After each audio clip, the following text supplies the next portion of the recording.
What is something about being an adult that you found to be a lie?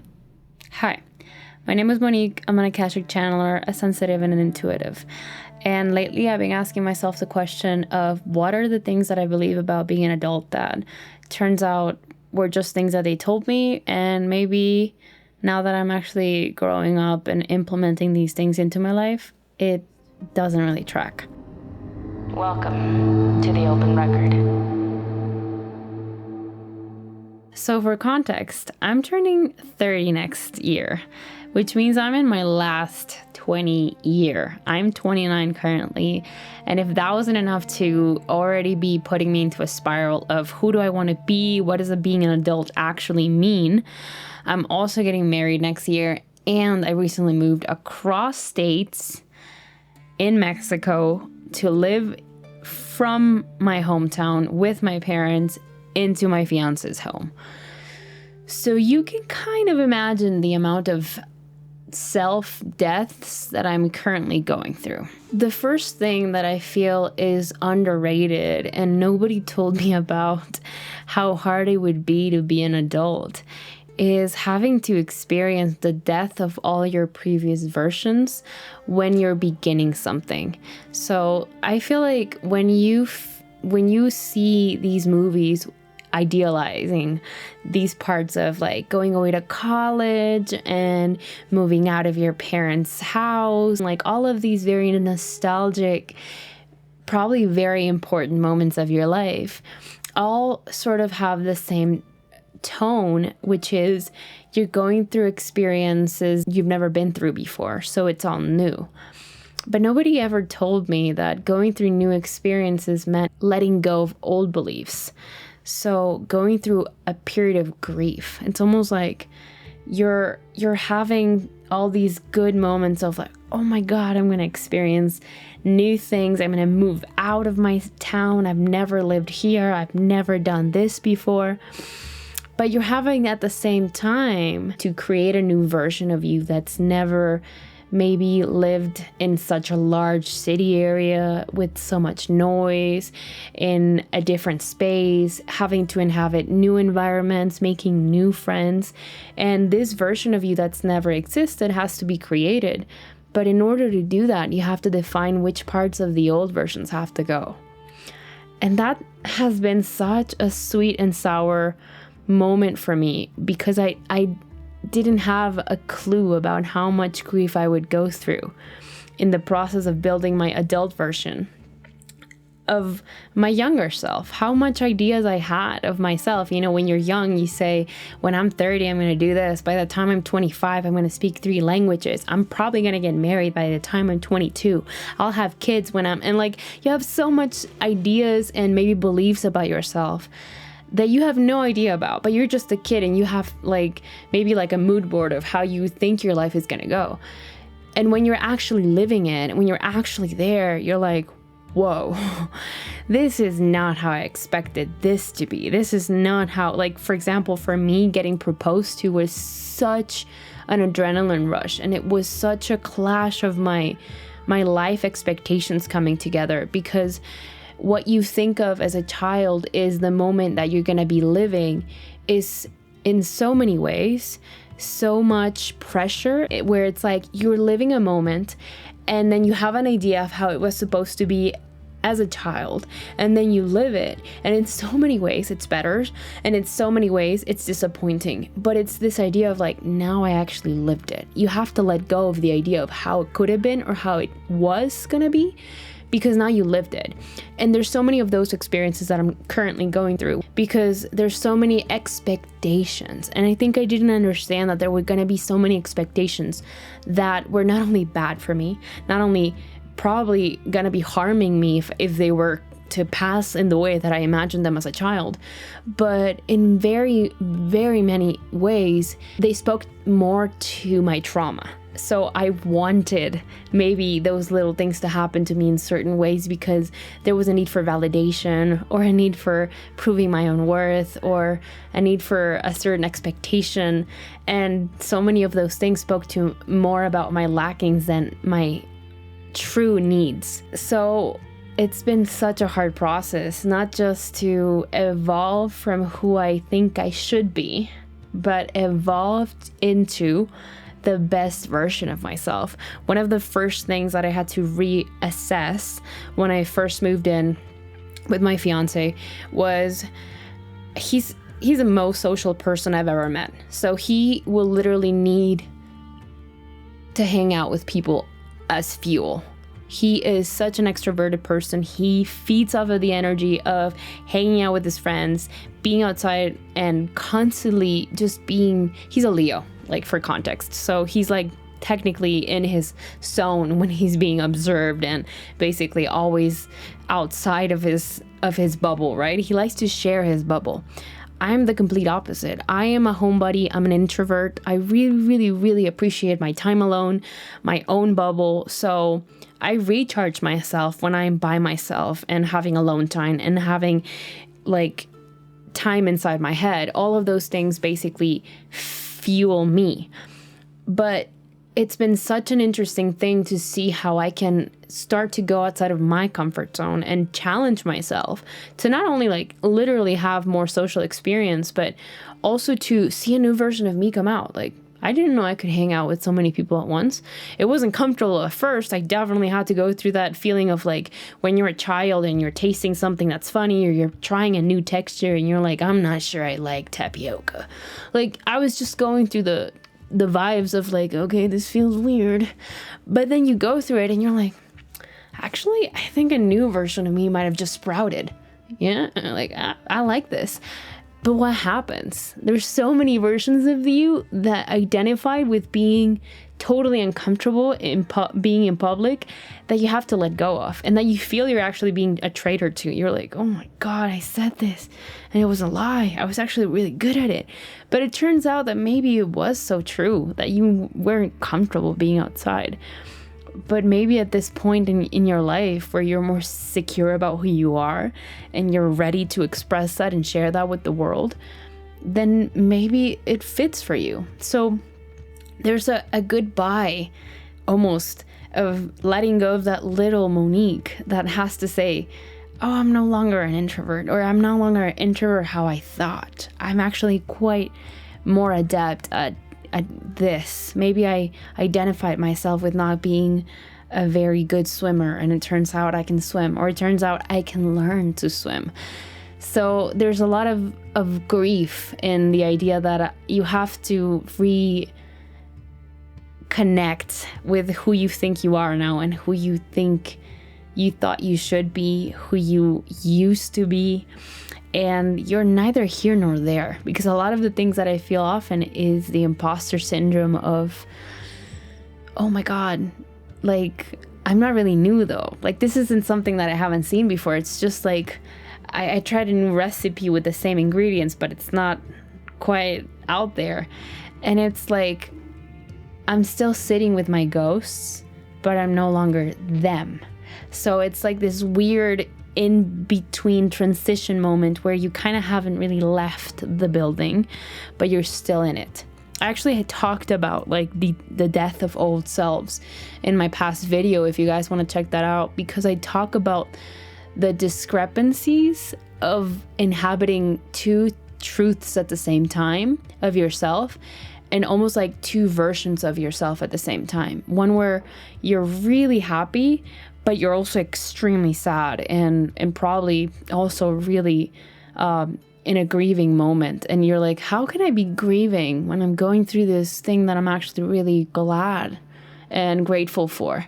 And it's been one of the biggest lies I think I've been not told probably about adulthood, but that I think it should come with a warning. Like, the longer you live, the more versions of yourself you have to say goodbye to. I think in my youth and in my ignorance, I expected my life not to be something that I had to transform so much. So there is a lack of awareness that I hadn't lived that only came through time. And now that I've had more time accumulate, I'm actually able to say, oh, so I'm going to keep outgrowing versions, which means I'm going to keep having this cycle over and over again of having to create new versions of me, having to say goodbye to the previous ones. And that was the biggest thing about being an adult that I guess nobody warned me about. And the second thing that I feel has been really hard on me is the pressure to figure who I have to be, what I have to want, where I'm going to go with my life, and all of the big, important, relevant decisions in the now. Like, when do you want to have children? And are you prepared for this? And do you have enough like saved up for this? And have you thought about like saving for this? And like, I think the biggest preoccupation for me has been the idea that the more energy that I feed into preparing, so technically being worried about something, is me being responsible or me being prepared for something. And I honestly think that mostly stems from me prioritizing and feeling like money is much more of a important and relevant thing in one's life than I used to think as a child. So before, I didn't really worry about my financial safety or about my like way of basically being independent, and now I do. And that has been such an element of stress and anxiety, like added to the level of planning that you have to do being an adult. But the reason why I'm making this video is because I recently had a conversation with Odin. And the background that I want to give you for this conversation is that a few, probably weeks before this conversation took place, I started having these conversations with other goddesses.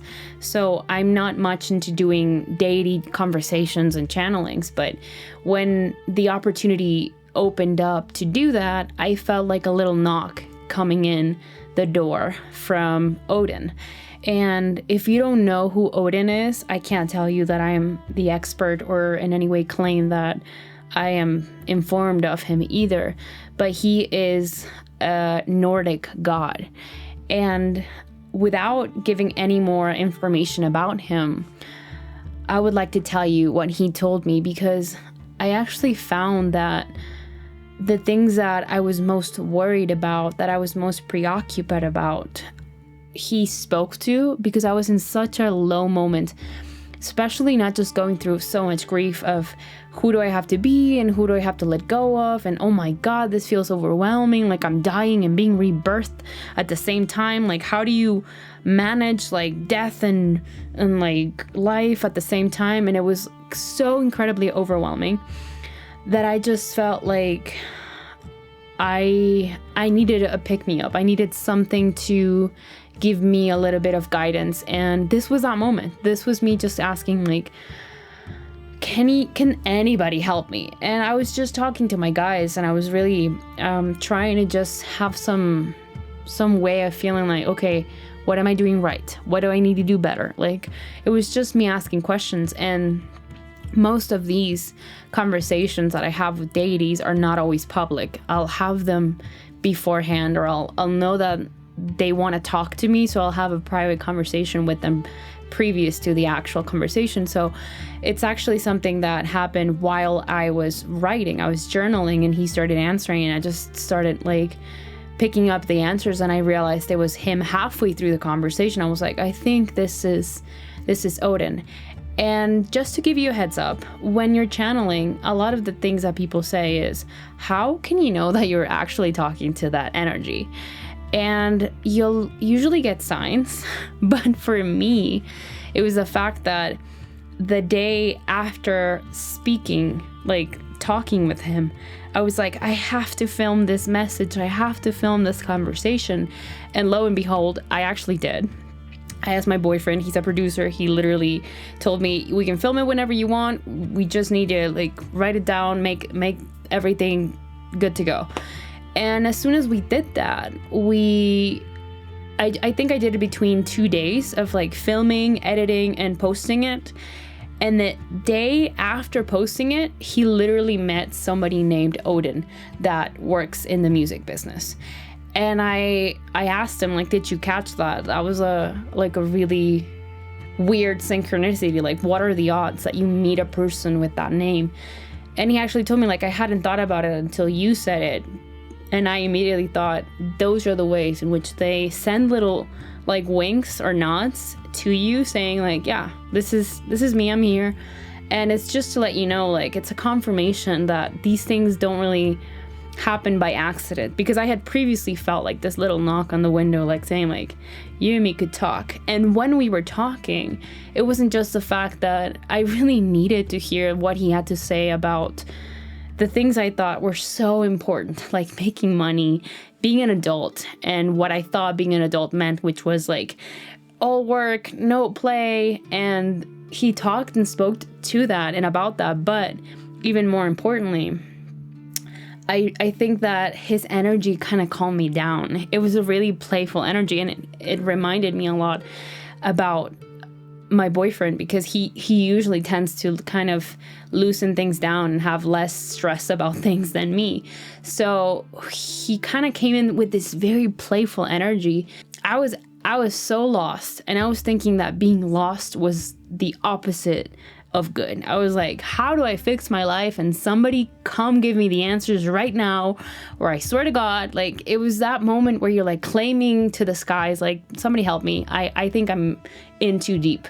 And it was the answer that I wasn't expecting, but with the energy of such playfulness of like, you know, actually you and me, like, having anxiety about being lost, I get you. Like, it's almost like I felt like he was like, I've been there. Yeah, I know what that's like, of like, you're lost and you're like incredibly overwhelmed. And that moment of just coming in to like save the day with such low-key energy, just like relaxed energy, just shifted everything. I can't say that I've taken that message and made it completely working like in my everyday, in my routine. It's not something that I think I have down to relax, because I am 100% more the kind of person that wants to control everything, and that's anxious about everything and sensitive, and I get overwhelmed very easily. So this message really, really helped me out in that moment, and I would like to share it with you. I would like to share it because it's something that I feel you can hear whenever you're in that place of, man, life as an adult is tough, yo. How does anybody do this? And I think it speaks to those lies that we've been told, those ideas that we have about what it means to be an adult. So here's that. Why am I feeling so much right now? Because you're lost. You have lost your compass. Don't be scared. We all need to get lost in order to find what you're looking for, especially if you have no idea what it looks like. Don't worry, you'll find it though. What am I supposed to be looking for? Your why, your fuel, your motivation. We're all moved by different things. You just have to find yours. Why don't I know my why? You're meant to forget, remember? But isn't my why the one thing that I should have stayed with? No. You will only know it after you lose it. Your why is why you're here. How will I know? You just will. It will be so obvious. Nothing else will make sense afterwards. What am I supposed to be doing right now? Aren't I wasting my time? By living your life. Remember, the only difference between an investment and an expense isn't what you value. You choose what is wasteful and what is nurturing. Is dancing a waste simply because it gives no fruit? Is living useless if it has no real results? Would your life be wasted if you chose to do absolutely nothing with it? Yeah, I believe it would. Then that is your line. But is having fun wasteful? But what about money? What if I needed to live and fun is a distraction, something not productive to the money that we need to live and survive? If fun is a distraction, then so is food. You may see no purpose or usefulness to nourishment, but your body still needs it. If you will understand that fun isn't useless, then understand it is a need as any other. How do I allow abundance into my life without being lazy? I fear I'm doing nothing with my life of purpose. Finding your purpose is not without purpose. Is there something in my life I need to do better? I feel useless. Would you look at someone in a hurricane who's just had their house ripped from them, has no remaining things to recognize of the place they lived and loved, and tell them to be of purpose, to be of use? What is of use? And to whom? Crying is of use to the soul when it needs it. Finding common ground with the friends you're making is of use to the life you're building, to the purpose you're finding. Fun is of use for the soul you are seeking to keep intact. Again, of use to whom? What is of use? Is of use not also the things that keep you sane? The truth is, you're not afraid of being useless. What you're afraid of is wasting the life that has been given to you to find your purpose, to only distract yourself from it and further keep you from finding it. Be lost, be kind to self, but don't stop seeking to be fulfilled, to be joyous, to be happy, and to be alive. Why am I so confused then? Because a hurricane tends to rock your world. Be not afraid of confusion, but of the reaction to loss that keeps us from letting go of that which is already lost. Be not like the dead, lost to their own demise and the vanishing of their world that once held them. Be not a ghost seeking to find a home that no longer exists. Be more a wanderer, a traveler, explorer of worlds, willing to strip himself down with each journey in order to know more, to discover. Be more curious and less angry by confusion. Have an open mind to your own madness and use it as a tool that you can have in your own garden. After all, if you are mad, there's nothing you can do now but enjoy the ride. You're already here anyway. Who are you? Do I know you from a past life? Oh no, just an old friend. Someone you could say finds weary travelers and points them the right way. I am of old Norse descent. Are you Odin? I am Odin, the All-Father. Is there some advice you would give? Your path is marked. All you need to do is follow your heart to it. It has all been planned since before you remember. You need not remember the mission itself. You are like a cog in a machine, not meaningless, but one of many, awaiting their place, their moment to be played. And like a symphony, you must wait for your own time to come in. All you need to do is follow your own compass, and you will know it when it is time. Don't forget to listen. My favorite thing about that whole thing was that it showed to me my expectations of self. When it spoke to me about being in a hurricane, and it spoke about how someone would be stripped away from everything they've loved and they have nothing reminding them of who they used to be.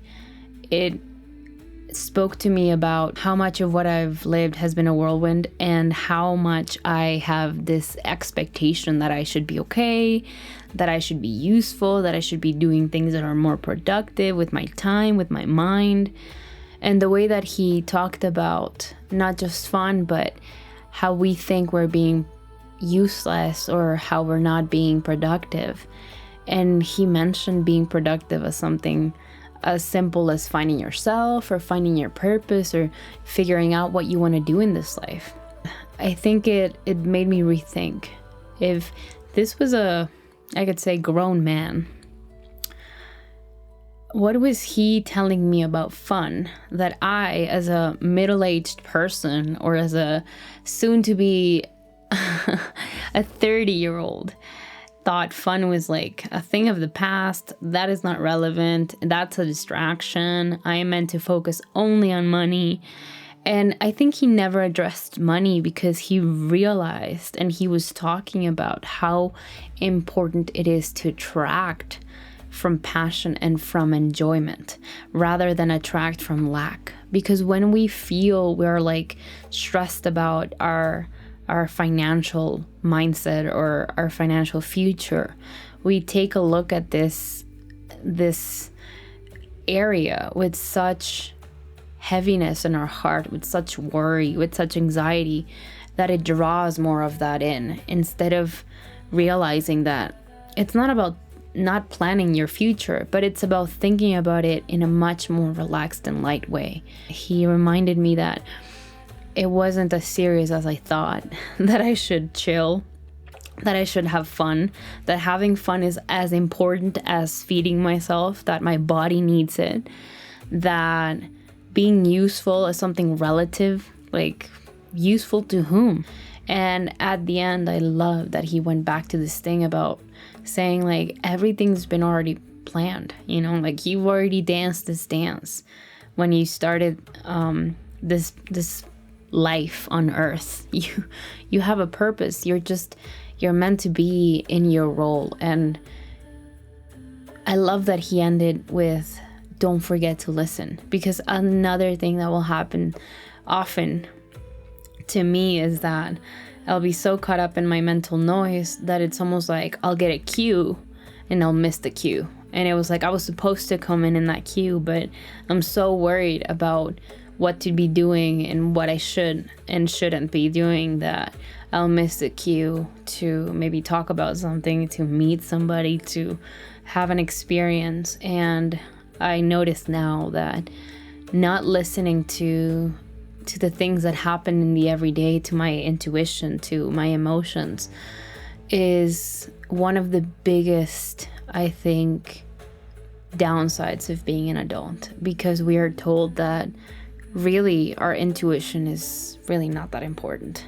How little of adult life is sort of built towards trusting your intuition and who you are and what your heart says, what you feel. Like if somebody doesn't give you a good vibe, listen to that. I've had so many instances where it's wrong to think like that, and I won't listen to my intuition about somebody that I've recently met, and I'll feel bad for feeling like that. I'll feel bad for rejecting somebody, and I'll force myself to be like accepting, and something ends up happening that I'm like, that's why.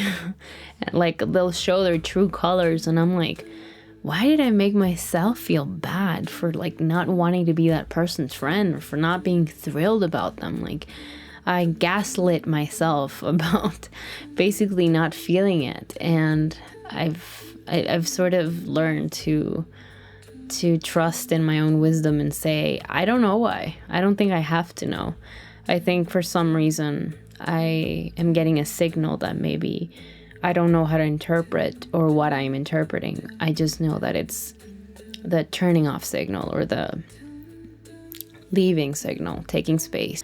So in order to reclaim my adulthood, one of the things that I'm officially making one of the most important things is the task of having fun. Finding a way to have fun every day. And that doesn't mean watching movies or tuning out or like literally turning off your brain scrolling. It means finding a fun activity. It's a fun exercise. I encourage you to take it in if you can. And I think that's it for now. I'll see you in the next one, guys.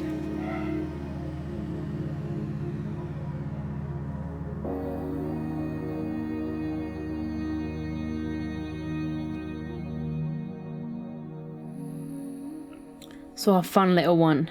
In the end, the ride is short, or at least shorter than we think.